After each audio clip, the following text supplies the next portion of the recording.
It's a different type of feeling when, you know, you're getting a pat on the back from doing something negative out here in the street, and the bird is in the air, and law enforcement coming through the neighborhood, and your name is ringing bells in a negative way, right? You know what I'm saying? That's a different type of pat on the back, opposing to the one where when people see you in the street, they blowing their horn and they waving at you. You know what I'm saying? You're like, who is those people? But it's just, you know, they're remembering you from the giveaway. You're seeing people now in the donut shop, instead of them being scared of you, they extending their hand to you like, thank you.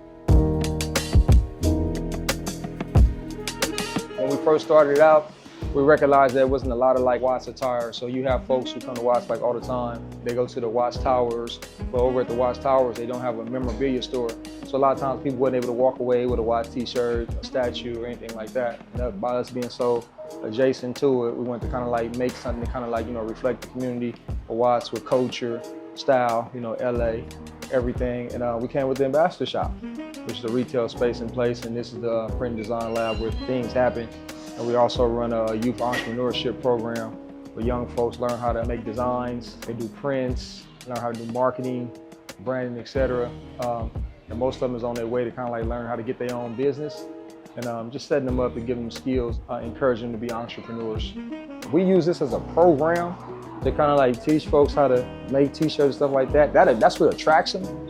But really, like, there's other components to the program. There's financial literacy to the program. There's conflict resolution to the program. There's mediation, intervention. It's components to like life skills that they really kind of like need. So this becomes the attracting thing. A lot of times we trying to run programs and the kids are running from the programs. The kids want, hey, sweet my lane, they don't want to hear that shit.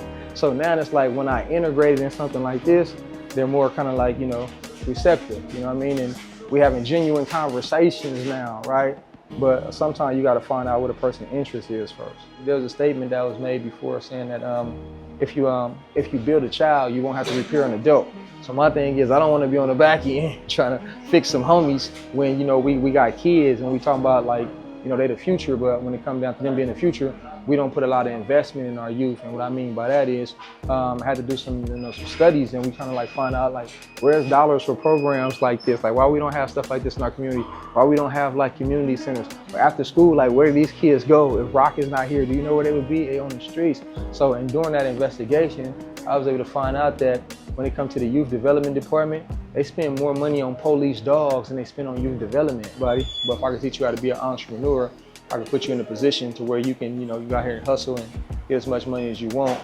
That's why, you know, we came up with this program. And I'll say like the benefit is I got less kids out there that's trying to steal something and take something because they're in a position to make something and sell something, you know what I mean? So we just create the platform to give folks the opportunity. Phillip Rock Lester, South Central LA, and I'm a community hero.